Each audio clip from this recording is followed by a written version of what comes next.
This is a Secret Lair. Now, I know there's a lot of hubbub in the community about Secret Lairs, especially as everyone's getting more accustomed to talking about proxies and the cost of the game, but like, I have a confession to make. I like Secret Lairs. Unique alternate arts that don't fit in Magic's typical product line, a way to get notable reprints direct from Wizards of the Coast, and then a vehicle for crossovers that don't overwhelm typical Magic the Gathering. I think this is good. It's fun. It's fun. Our regular viewers shouldn't be surprised. I'm the biggest fan of the Stranger Things Secret Lair, particularly Will the Wise, I think is still my favorite commander. And I'm regularly drawn to those obnoxious crossovers and unique printings that can tilt that sort of veteran player that hates the degeneracy of modern Magic. I still kind of regret I didn't pick up a Fortnite Secret Lair, I will be honest. And now, you're right, Chuck. We could be talking about the endless product machine that is slowly drowning us all, or we could be talking about how Wizards of the Coast is dealing this slow, death-killing blow to the local LGS with these direct purchase products and something Amazon, right? But I'll be frank, I need to get whatever dopamine I can get from this game right now. Besides, I have an allegiance to no one. Except CoolStuffInc.com, where you can use the code STACK at checkout to save 5% on your order, and you'll help support the show. Do you like that? I didn't forget. So, I'm following the Secret Lairs anyways, right? The October Superdrop is on us right now. It's for sale for like another 20 days or something. I'm following it. I want to talk about it with my friends. But instead of talking about it with my friends, why not make a video, monetize us, put this on youtube.com so that Google can run ads over the top and monetize my hobby that way. There you go, Chuck. There's your capitalism is killing us all joke. I got you the one. That was for you. So I wanted to talk about the Superdrop. I want to talk about which one of these are actually worth picking up because there's like 11 of them, right? And you might be vaguely aware of which ones had like your favorite artist or whatnot, but they don't tell you outright, is this going to be worth the $30, right? That's this video. That's what I did today. I did the work. I did the homework. I did all the numbers. They're in a notepad document right to my right. Trying my best not to look at it because it's kind of my pseudo script, which functionally means this is a is it worth it to buy video, which isn't typically what we do in this channel, but we're trying to do more kinds of videos, right? And yeah, this is a channel with the mantra of proxy, but like the whole point of the pack tactics videos is to get you excited about the new set, and like implicitly it's kind of like a, is it worth it to buy? So like comment down below if you think this is cool, or comment down below why you're a butt. I don't know, I don't have a joke for this particular section. Comment down below what you think the joke should be right now. Also, speaking if it's worth to buy, check this out. Did you ever want to be a land-owning gentry? Well, I can't help with that, but I can help you prove to your friends that you deserve the respect of one. This video is sponsored by Established Titles. Established Titles is a fun and novel way to preserve the natural woodlands of Scotland while helping global reforestation efforts. It's based on a historic Scottish custom where landowners are referred to as lards, lords, and ladies in English. So when you buy a title pack, which at least give a square foot of land, they bestow it to you with the title Lord or Lady. This one's mine. See? Confirmed proof that I am Lord Trigger. I got my unique plot number for my little bit of land and everything. I'm a lord. They plant a tree with every order, working with global charities like One Tree Planted and Trees for the Future to support global reforestation efforts. And in exchange for helping this green initiative, you get to officially put the title of Lord or Lady on your credit card and plane tickets, making this a great last-minute gift. You will be calling me Lord! The first 200 people that use the link in our description to buy a title pack will effectively be granted plots next to ours, making us neighbors, right? So if enough of y'all decide to become lords or ladies, right, we can all band together and start our own little stack kingdom. I'm the king and the queen. Don't think about it too much. I'm gonna have Matteo become the court jester, and then we're gonna give everyone arms, and we're gonna cool everyone just enough, and then we're gonna turn to our neighbors, and then we're going to. Technically, this does not grant you the right to rule, nor does this title pack make you a part of any royal family, but I am the king queen of the stack, and so by my royal decree, you're a part of my family. If you can get in on any of the massive sales Established Titles runs, you can use the code MTGStack to get an additional 10% off. Go to establishedtitles.com/MTGStack to get your gifts now and help support the channel. And then, you know, we'll all band together and we'll take over the world.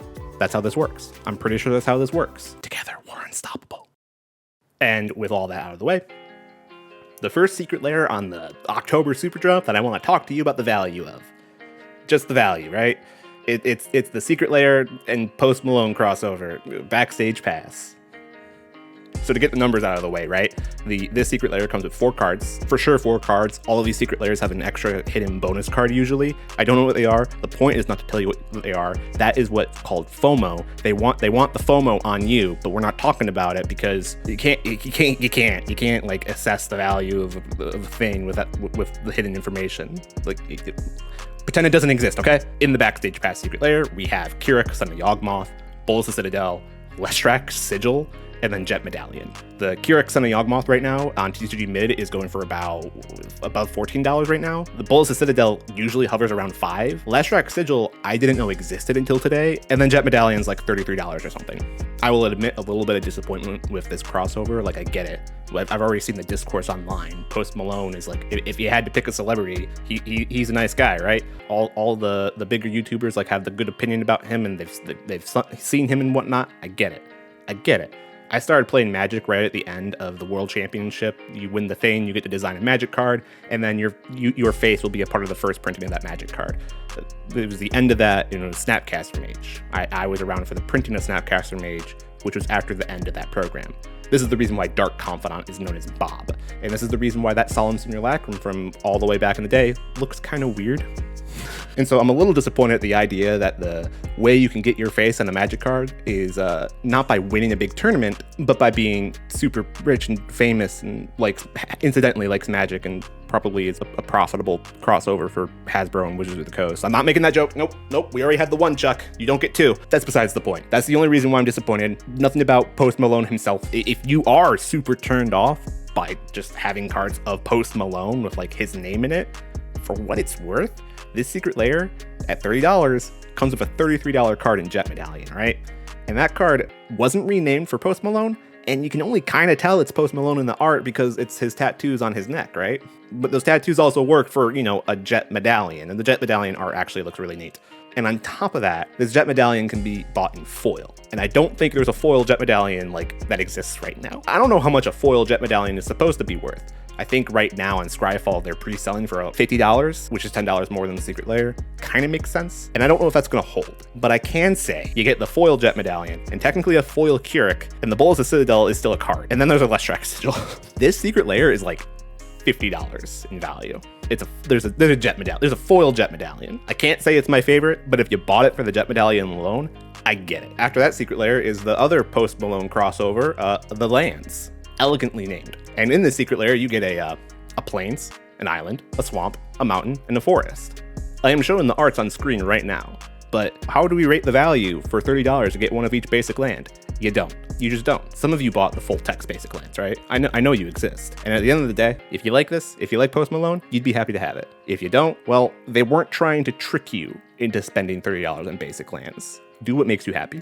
Going down the October Superdrop, we now get into the Warhammer crossovers, and the first of the 3 is Orks, right? Because they announced this all the way from the beginning. There wasn't going to be an Orks precon, but there would be an Orks Secret Lair. And for some of you, this is good news. None of these Secret Lairs today have unique Magic cards first printed in the Secret Lair, like the Stranger Things one, right? For the veteran Magic players that are angry that life exists, good news. For people that wanted Orks, kind of bad news, because you wanted cool new Orc cards. Granted, all the creatures are orcs, right? They reskinned actual orcs, and that's kind of neat. And they found some good ones. They found a really good one for me. But to talk about the cards real quick, we have a Merciless Executioner as Orc Commando. We have an Aggravated Assault, a Krenko Tin Street Kingpin as Makari the Lucky Grot, Zergo Helm Smasher as Gazgul Prophet of the Wag. Did I say that right? And then Sky Sovereign Console Flagship as Davolcha. To go over the prices real quick, Sky Sovereign comes up and down around $2. Last time I checked the prices, it was below $2. Now it's creeping up to $3, and I don't know why it's creeping up. The other 3 cards besides Aggravated Assault are around 50 cents. Then Aggravated Assault right now is $37. I think Aggravated Assault is actually going to be the most expensive card we talk about today, right? And these are all borderless, right? And then you can get the foil on top of it, but all the value is baked in the Aggravated Assault. And that kind of scares me, personally. I don't like the idea of I'm going to buy a thing because there's value in it, but the value is in one card. A Secret Lair does demonstrate that they are willing to reprint the card, especially if the Secret Lair is at normal pricing, $30 for a regular set, $40 for the foil. And if they're willing to reprint the card, well, they technically are willing to take this Aggravated Assault value and kill it. And most of the value is in the Aggravated Assault. at least with the Backstage Pass, you had the Keurig in there to also sort of hold some of the value, and Bulls of Citadel just cannot drop below $5 for some reason. Personally, this has a Zergo Helm Smasher, right, as an orc, and it has Wag and it's just like, you know, I kind of want that, to the surprise of none of our normal viewers, because I'm the Mardu guy. But for the point of this video, like, if you like the art, if you like the orcs, you kind of want it anyways. These are the numbers.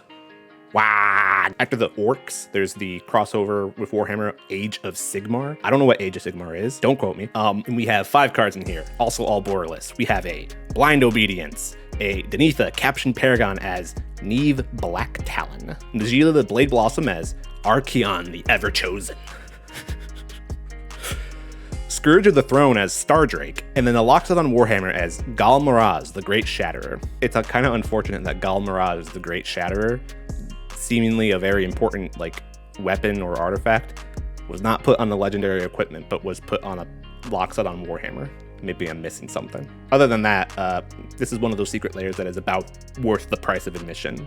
In total, it comes out to about $30, with most of the value in the Najila reprint, about $14. Scourge of the Throne is like a bit above $9 right now. And then Blind Obedience is a $6 card. The Blind Obedience art kind of looks sick. Like the Warhammer, all these Warhammer arts are kind of look sick and are really nice to have in Magic the Gathering. But the value is nicely spread out. Worthwhile reprints for Commander. I'm not the biggest fan of the Najila. I kind of like my pretty ladies that want to kill everything.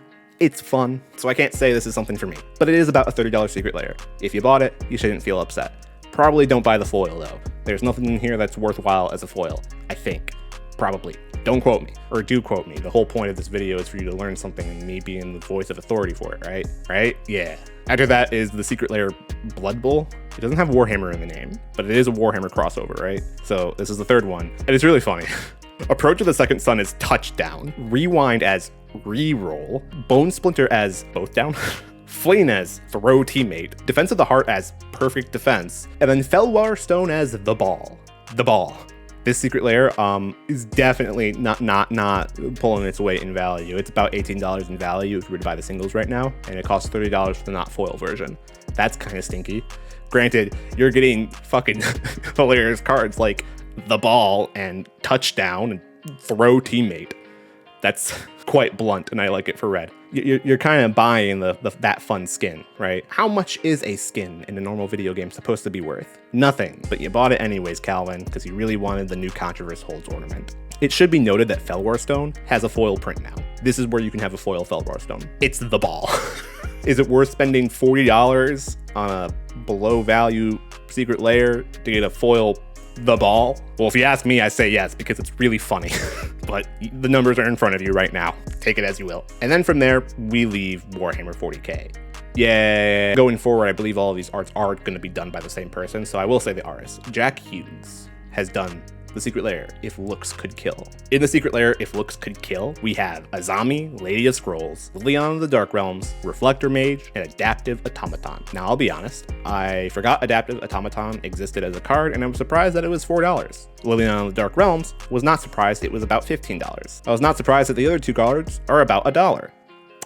I lied, Reflector Mage is 50 cents. This secret layer gives a little bit more value than Blood Bowl, but it has 2 less cards, and most of that value is wrapped up in Liliana of the Dark Realms. Technically, it beats out Blood Bowl because of the Adaptive Automaton, but while being below $30, this is sort of that problem with Aggravated Assault secret layer that I had.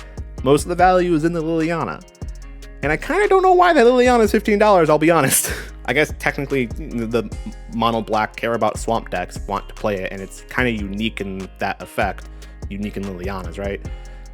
But I can see this Liliana dropping more in price as they reprint it, because I don't know anyone who's playing her. I own a copy and I don't have her in a deck, partly because she's $15. The art's neat. I like the art. Feels like a weak secret layer. The spoilers, I kind of recommend against this one, at least for the point of this video being value. If you like the art, you're gonna get it anyways. I know who you are. After If Looks Could Kill, we have the 2 actual special guest ones going on. First one, special guest, Junji Ito. Do you know that manga artist? He's the one that made that hole in the wall, the one made for me. I hope I quoted that right. Junji Ito is a famous horror manga artist. Manga. Junji Ito is a famous horror manga artist, and he did a lot of mono black cards because you can get really spooky with the art, right? We have a Carrion Feeder, Doomsday, Plague Crafter, and a Thoughtseize. And yeah, look at that art. That Playcrafter, man, I'll be honest, this is the kind of art that like it does the opposite for me. Like I get people that are super drawn by this sort of horror art, and I can see it's good. It does not give me the feel good. I kind of wouldn't want it in my deck because it makes me uncomfortable. The point is that it makes people uncomfortable. It makes me uncomfortable. Why would I want this? But Junji Ito is very, very popular. I went to a haunted house the other night and like 3 different people were just wearing merch with his art on it. So like this makes sense. 2 things are worth noting. One, with this one and the next artist we're going to talk about, they have the Japanese version of them as well. So for the same price for either foil or not foil, you can get these cards in Japanese because they're manga artists. Japanese, if you're a weeaboo, is there a weeaboo around here? Fuck, my fucking glasses. But also, special to Junji Ito, you can get these cards in etched foil. I bet you there's an etched foil offering because of the fact that they're all mono black. They could have planned that ahead of time and something printing press something, right? I don't know how that's gonna turn out, but I can see a playset of etched foil Thoughtseize, that Thoughtseize in particular, really meaning something. I guess get 4 of the etched foil of this one. Yeah, spend $160. Make Daddy Hasbro happy. Oh, I guess I forgot to mention the prices. You see the prices on screen. Thoughtseize is about $16. Doomsday is about $8. Carrion Feeder is $1 because it's a really good stack outlet. And then Playcrafter exists. It does not pull its weight in its value, but you can get an etched foil Thoughtseize. That's neat. And then for the second mango artist, we have Yoji Shinkawa. Now, where the last guy was a mango artist that like did the horror stuff, this hole was made for me. Have you heard of this small-time video game franchise called Metal Gear Solid? That guy did the concept art. You saw some of his work with Neon Dynasty, and he's just back. He has 4 cards here, and we have Tezzeret the Seeker, Phyrexia Metamorph, Skull Clamp, and a Solemn Simulacrum. So Solemn Simulacrum is like super cheap, right? It does not count as a magic card. You can get it anywhere. But the other ones like are real cards, right? Skull Clamp recently got reprinted, and when I first saw that it was available here, I saw that it was down to like $450, and it's been climbing back up. It's been going up. Phyrexia Metamorph is around $6 right now. That's neat. Tezzeret the Seeker is like that one of those $18 cards that I've always wished I had, but I can never justify. I don't do enough artifacts, but I really would want him for like when I do an artifact thing, and it's an $18 card. And altogether, we have one of those Secret Lairs that do like pull their weight in the value, right? It's about $30 for the Secret Lair. Spend an extra $10 to get them in foil. None of these are like noteworthy foils. Technically, a Skull Clamp foil should mean something. And like, I don't know, that Tezzeret in foil should probably be something too, right? On paper, this is a pretty typical Secret Lair. This is what you want from a Secret Lair without upsetting the secondary market that much. Also, it's really fucking cool. And I play all of these cards. Well, I want to play Tezzeret, and I do play the other 3. And I can buy it in Japanese. I understand that Secret Lairs are marketed to a certain type of Magic player, and I understand that Magic player is me. After that, we have Magic artist Jeremy Sullivan here with The Space Beyond the Stars. Do you like the little flourish I'm adding to my voice to give some excitement to this later part of the video? And in the Secret Lair, we have Imprisoned in the Moon, Stasis, Prismatic Omen, and then the Wheel of Sun and Moon. Stasis is a $6 card. Wheel of Sun and Moon is a $3 card. Imprisoned in the Moon is a $1 card, and then Prismatic Omen's $20. For what it's worth, none of these cards are below $1, and I think this is the first Secret Lair that did that, at least today. Great. You won, Starman. I can't really say these cards really stand out as like hot picks for Commander or Eternal play. I kind of forgot Wheel of Sun and Moon existed, and now that I'm reminded it existed, I can imagine some players trying to tech it against me. And it has to be in Selesnya, so like who actually is that besides Foley? Imprisoned in the Moon is one of those hate the Commander card that people hate. And then Stasis. Who is looking to get a Stasis? Tell me your address. I need to send some officers your way. Prismatic Omen hasn't been reprinted since it's first printed in, I think, Shadowmoor. That's worth something. That's noteworthy. And you can get a foil of it. Also, Stasis, you can get a foil of too. That's neat. You can get a foil of two cards that are kind of on the up and up. And altogether, it's about a $30 value. It's mostly wrapped up in that Prismatic Omen. But Stasis is kind of and the other 2 aren't nothing. And if you get the other 2, all of these in foil, they have enough of a price where like, you know, all the foil ones should probably hold as well. So like, I get it. If you wanted to be a Valakut player, you probably want the Prismatic Omen at some point anyways, so And then we have the weirdest pets in the multiverse. Illustrator Omar Rayan. Omar's art. I don't know what to do with those two Y's. Why are they there? Why are the Y's? If you like critter cards, if you like the weird bugs and insects, basically, that's what's going on here. And I really feel it when I'm looking at this art. We have a Laboratory Maniac, a Stitcher Supplier, Beast Whisperer, Vizier of the Menagerie, and a Wood Elves. Now, up front, I think this is the Secret Lair of the worst value. Out of the box, this is like a $16 Secret Lair. Fuck. Laboratory Maniac's $4. Stitcher Supplier is like under $5. Beast Whisperer is above $2. Vizier of the Menagerie, under $5. And then Wood Elves exists. It's a 50-cent card. Kind of the worst value, right? Or on paper, definitely the worst value. What's interesting and something I want to note is these are all pretty playable cards. And I can imagine a Commander player that would be really happy with all of them. So it's not the worst thing. You are paying that little extra for the fun art, but maybe this is a scenario where the FOMO is justified. Like this isn't fear of missing out over like the really hard to get reprint, like say Jet Medallion in foil, but just the fun version of these really playable cards. I don't hate it. I'm kind of upset with the Liliana one more than this one, if I'm being perfectly honest. Because again, these are all cards that people play. I get it. I don't like any of the art personally, but I don't really like that creepy, like, buggy horror stuff. So, you know, that's just me. Worst value on paper, but you see the numbers, you see the art, do what makes you happy. And then finally, totally spaced out Galaxy Foil Edition. This is that special exception Secret Lair. You cannot get this normal. You can only get it foil.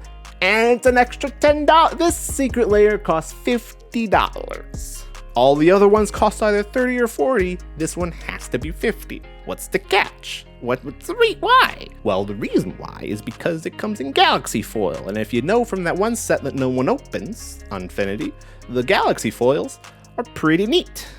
Pokemon foiling is pretty neat. I heard good things about the fact that they don't curl. In the totally spaced out land nonsense, we have a Ash Barrens, a Command Beacon, Fabled Passage, and a Strip Mine. Altogether, it's about $24, with Strip Mine being most of it. Fabled Passage has been reprinted enough times to where we can be confident it's going to stay at about $5.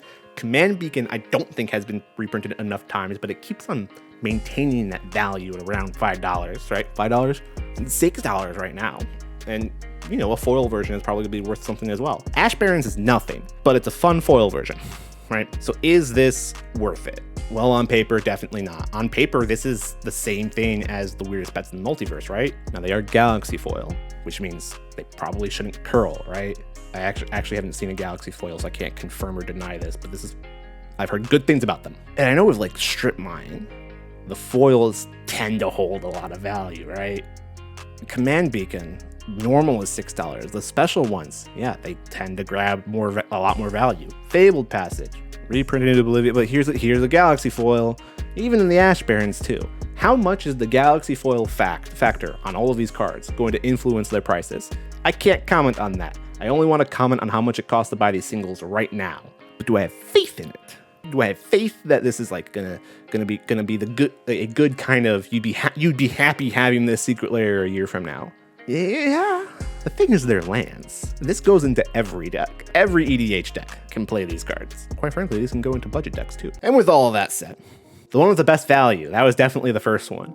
On paper, you saw the total price of all of these if you were to buy the singles right now, so you already know the winner to this one. It's fucking Post Malone. You know, the one with Post, Son of Rich. You get the most money if you play with the Son of Rich. I really hope his dad is Richard or something, because Son of Rich, because he has money, would be really...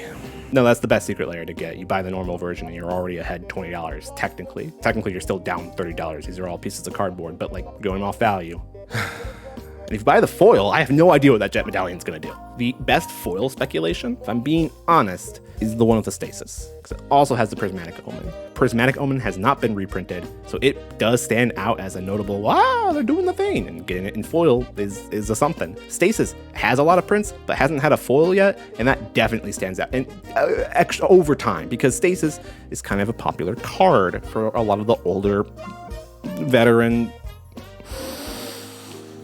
blue kind of players. My personal favorite Secret Lair, this is the one that like I'm gonna gush about more on like those gameplay videos and whatnot once I get my hands on them. It's the Metal Gear Solid one. Yoji Shinkawa. It's the Yoji Shinkawa one. Look at that Tezzeret. You're telling me I can get that Tezzeret and that Solid Simulacrum in Japanese foil? Man, I am a weeb. But the one that I think that you should get as a Commander player watching this mostly Commander channel, the one that I think you will be the happiest with to have a year, 2 years down the line, especially based on the precedent that these cards have already set with the reprints that they already have. It's the Spaced Out Galaxy Foil one. Yeah, it's the most expensive one and it doesn't have the best bang for the buck on paper, but like if you have faith in the Galaxy Foil printings, which a lot of players do right now, and if you had to pick one Secret Lair that like is the most flexible for any of your Commander decks that you have right now, it's the one with the colorless lands, the very pretty colorless lands.